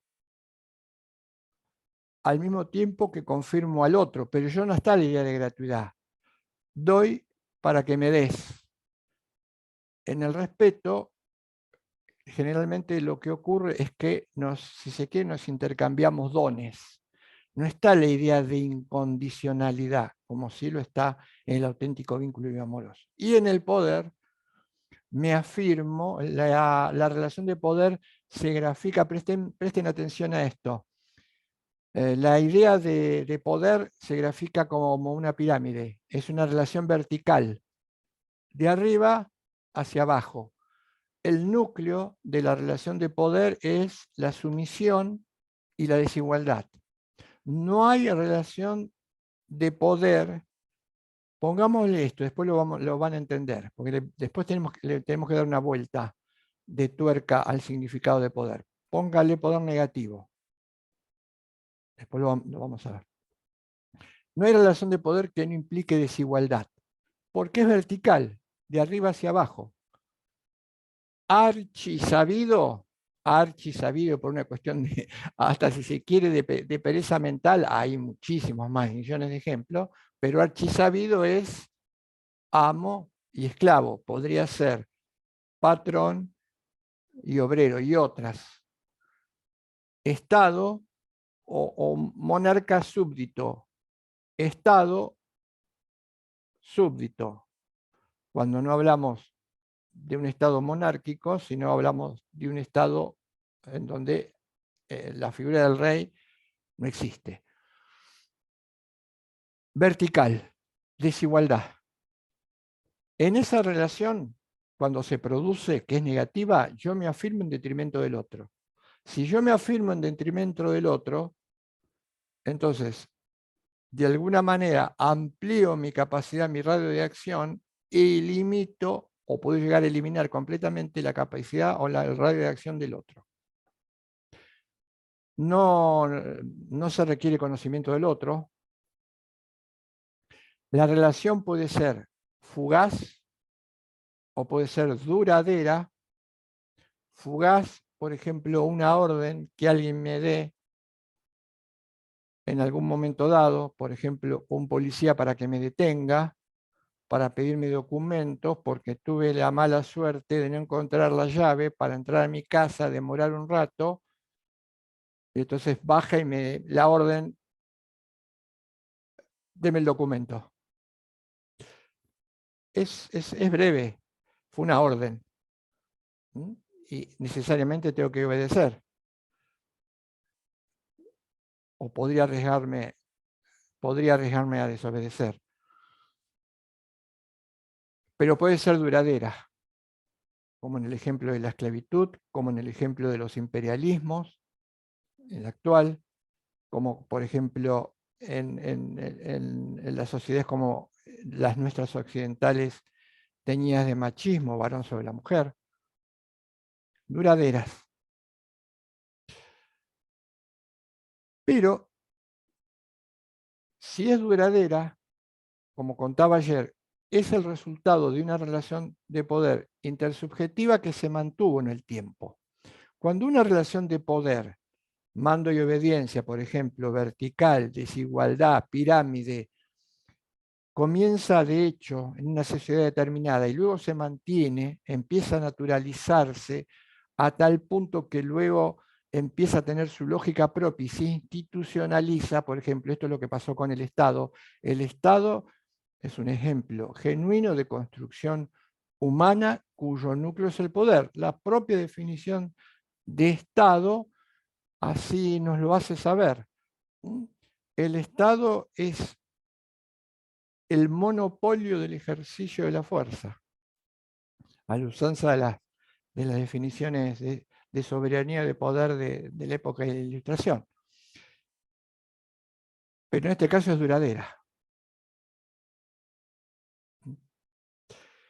Hay un intento de someter al otro y esa relación social, que puede ser efímera, duradera, breve o cualitativamente de mayor o menor en punto de intensidad, no es lo mismo, por ejemplo, dar de órdenes a un soldado durante un año en una estructura de poder como es la estructura militar. Digamos que en términos de vida, un año es algo fugaz, que darle órdenes durante toda su vida o estar dentro de una situación de mando y obediencia durante toda tu vida, aun cuando se esté, porque estas relaciones son jerárquicas, en el lugar más alto de la jerarquía, como es formar parte de la carrera militar, o la misma relación de esclavo-obrero, o amo-esclavo, o un obrero que trabaja durante toda su vida para el mismo patrón. no son lo mismo, porque claro, en un caso es fugaz y en otro caso se mantiene. Y la intensidad puede variar, como les decía, una orden irracional, un modelo de orden irracional, por ejemplo, dentro de una estructura militar, dentro de un servicio militar, tan irracional como hacer salir a alguien a trotar a las 5 de la mañana con un frío intentísimo, tirarse al piso y hacer 90 o 100 flexiones con la idea de que así se va a convertir en una buena persona, esa irracionalidad, no es lo mismo que someter, por ejemplo, a alguien que se conquista de cultura a cultura en una guerra durante muchísimo tiempo. Pero los dos son relaciones de poder. Motivos por los que se genera una relación de poder, se tiene que generar la sumisión. Porque en la medida en que el que esté en esa relación de poder perdiendo su capacidad de maniobra, su libertad, tal vez admita esa relación. Pero en el momento en que ya no quiere seguir estando más sometido a una relación de ese tipo, probablemente lo que intente es romper esa relación de poder. Si se sale de esa relación de poder, el vínculo se termina.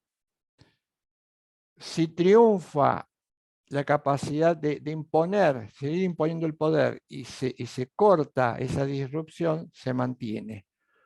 De todos modos, el poder, en este sentido, intersubjetivo e institucional, va acompañado de herramientas para generar el sometimiento del otro. Son los que la teoría política, por ejemplo, al estilo de Sabine, texto clásico de filosofía política, decía, los medios por los cuales uno obedece en el sentido de relación de poder. Hay muchos. Uno ya lo conocemos, la sanción, la amenaza, el engaño. Lo anterior sería la cuestión del temor. La comodidad. Este es complicado, la comodidad. Porque toda relación de poder lo que hace es generar heteronomía sobre alguien que tiene que ser autónomo. ¿Qué implica generar heteronomía sobre alguien que tiene que ser autónomo? En punto a plano proyecto de vida, en una sociedad, alguien te dice qué tenés que hacer, cómo tenés que trabajar, qué tenés que estudiar, qué tenés que consumir, cómo tenés que interactuar. Esto es heteronomía, no es autonomía. Pero la pregunta sería, ¿por qué las sociedades tienden a ser heterónomas? Entonces, tienden a dócilmente dejar que se les diga qué tienen que hacer, cómo pensar, cómo amar, cómo trabajar, cómo interactuar, cómo disfrutar, por qué. Y no, la explicación no es muy difícil. Existe lo que se llama el paternalismo como actitud. ¿Qué es el paternalismo? Ismo, distorsión de pater. Relación de poder posible entre padre e hijo. Relación desnaturalizada entre padre e hijo. El padre le dice, tenés que hacer esto, esto, y a medida que va creciendo aquello, esto, y a medida que va creciendo va acompañado de la sanción, de algo de violencia simbólica, esto y esto. En algún momento, aunque el padre no lo quiera, esa persona tiene que vivir de manera autónoma. Pero claro, ahí viene el problema.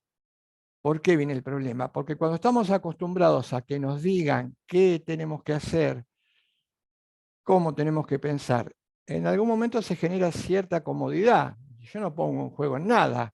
Es cómodo, es cierto, hay que admitirlo, es cómodo que nos digan cómo vestirnos, cómo pensar, cómo amar, cómo trabajar, cómo viajar, cómo... Es cómodo, es cierto, genera una cierta sensación de comodidad porque uno en última instancia no pone en juego el cerebro y además al cerebro le gusta, ya lo explicamos, las neurociencias nos dicen que el cerebro es bastante indolente, por lo tanto, si al cerebro le generamos una zona de comodidad, obediencia y sumisión, el cerebro está chocho. Es difícil desmontar. vínculos de poder, porque claro, primero uno ya no se da cuenta que internalizó patrones de obediencia como los animales a partir del estímulo y respuesta. Yo utilizo, siempre me gusta utilizar mucho el ejemplo de los perros, ovejeros o animales que son adiestrados. Si alguna vez alguno de ustedes llevó algún perro a entrenar, ¿cómo es el entrenamiento? El entrenamiento es fijarle pautas al perro, que por supuesto no las va a entender, pero sí las puede entender. Cuando se les marca un movimiento, claro, es probable que durante un tiempo dependerá el tipo de raza, de factores, del que le enseña, pero esto lleva un tiempo, el perro haga una cosa que no es la que le pide. El instructor que dice, no desespere, pero además de no desesperar, no se aflija, se lo castiga al perro. Y el castigo va decreciendo. Y en la medida que el perro va cumpliendo la orden, junto, que camina al lado de uno, se le van dando ciertos incentivos. Claro, el animal, el perro, no está mal que así sea, es un animal no humano, ¿qué hace? Asoció el cumplimiento de ese comportamiento que se le pide con el castigo. Si no lo hago, instintivamente sabe que viene el golpe. Si lo hace instintivamente, sabe que viene el premio. Porque los animales, a diferencia de los seres humanos, están diseñados para actuar bajo el estímulo y respuesta. Al tal estímulo, el animal va a reaccionar siempre o una vez que aprende de la misma manera. Esto sería el poder en los animales. Ahora, yo no sé si es válido hablar de relación de poder en los animales, pero sí sé, y con esto voy a ir cerrando la idea de hoy, lo voy a completar en la clase que viene lo que me falta, que es muy poco, pero esto me parece a mí determinante. Nos dicen, hay muchas diferencias entre el ser humano y el animal. Un perro, animal no humano. Hay muchas diferencias, sí, porque los seres humanos tenemos razón. Los animales humanos no tenemos razón. Y esto es motivo de orgullo. Entonces, siempre que pude, cuando pude, mi pregunta fue la siguiente. ¿No? ¿Hay una diferencia clara? No parece, digo yo. Porque cuando nosotros obedecemos y obedecemos en función de la sanción o la coacción, no nos estamos diferenciando bajo ningún punto de vista del animal. Por el contrario, aún teniendo razón, acatamos órdenes por temor a la sanción o a la coacción, que además se nos muestra como única motivación para hacer algo. ¿Dónde está la diferencia? Y además, si esto se mantiene, genera como una especie de estímulo-respuesta. Aparece lo que los psicólogos denominan internalizar pautas de obediencia. La internalización de la pausa de obediencia es lo que le ocurre al chico cuando es chico, que todavía no tiene un uso tiene un uso de razón muy embrionario, y que cuando se le dice, si no haces tal cosa, te castigo. No hace tal cosa, se lo castiga. Va internalizando el patrón de obediencia. Este patrón de obediencia es cierto que puede ser necesario, útil, cuando el chico recién se está desarrollando. Lo que se ve socialmente hablando y preocupa es que estos patrones de internalización se mantienen cuando el chico tiene 5, 7, 10, 12, 15. Vuelvo a formular la misma pregunta. Si la diferencia entre un ser humano es la razón de los animales no humanos, creo que estamos completamente equivocados, porque una pauta en las sociedades actuales y en los últimos siglos es la obediencia en función exclusivamente de la el arma de la coacción, que puede ser sutil o no sutil. Yo puedo amenazar concretamente con un castigo o puedo de una manera disimulada ocultar por detrás el hecho de que si no realizo tal comportamiento voy a ser sancionado. No veo la diferencia entre el hombre y el ser humano en sociedades como las nuestras marcadamente domesticadas. Por ejemplo, en función de la teoría pura del derecho. Esto es lo que decía Kelsen. Hay que controlar, hay que internalizar, hay que generar obediencia y hay que generar en el ser humano un estímulo y una respuesta, a punto tal que después haga lo que tiene, que tiene que hacer mecánicamente, si no se lo sanciona. Algo para cerrar, para que vean qué sería la contrapropuesta, lo que sería la contrapropuesta. Si alguien se acostumbre a hacer algo exclusivamente por premios y castigos, va a llegar un momento que si ese premio le va a ser insuficiente, si el premio no está, no va a querer hacer nada o directamente va a dejar de hacerlo, o directamente no va a tener ninguna iniciativa para hacer algo diferente si el premio y el castigo no existe. La pregunta sería, ¿hay alguna manera de motivar al ser humano para que haga algo que no implique internalización de la obediencia? Por supuesto, pero hay que descubrirlo, hay que sacarlo a la luz y además hay que contraponerlo. Hay una, no recuerdo qué papa en una encíclica dice que laborar por el bien común no puede significar actuar por el miedo a que nos sancionen, que nos amenacen y nos castiguen. Y dice, y aun cuando existiese una sociedad que se mueve íntegramente por este criterio de obediencia y por miedo al castigo, no sería una sociedad de la que pueda hablarse, está presente la dignidad humana. Este segundo dato marca claramente por qué no podemos identificar el poder negativo con el derecho. Autonomía, heteronomía, igualdad, desigualdad, verticalidad, horizontalidad. Son muchas las diferencias en punto a la condición humana y al perfeccionamiento y desarrollo para que todavía no podamos desmontar o desmantelar el aparato de poder que se hace pasar por derecho. Una última cuestión es, nos queda todavía por analizar la relación social de violencia, que también tiene sus diferencias con el poder, que es claramente negativa para tener completo el panorama de los vínculos que los sujetos trazamos y cómo podemos ver o entender al derecho en él. Sí, no sé si alguien quería preguntarme algo. Me parecía que alguien se había desmuteado. No. Bien.